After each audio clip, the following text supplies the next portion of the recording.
সেই চলবে আমাদের সংগ্রাম, ছাত্র সমাজের সংগ্রাম চলবে। পুলিশ দিয়ে আন্দোলন বন্ধ করা যাবে না। সাইদ বলল কেন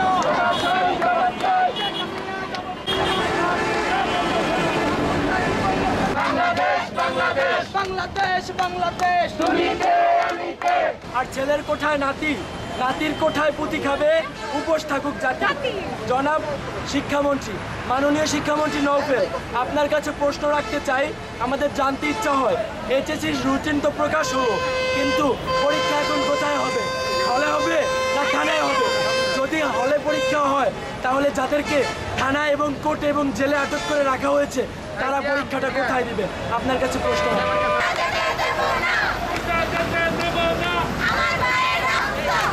হামলা মামলা হুলি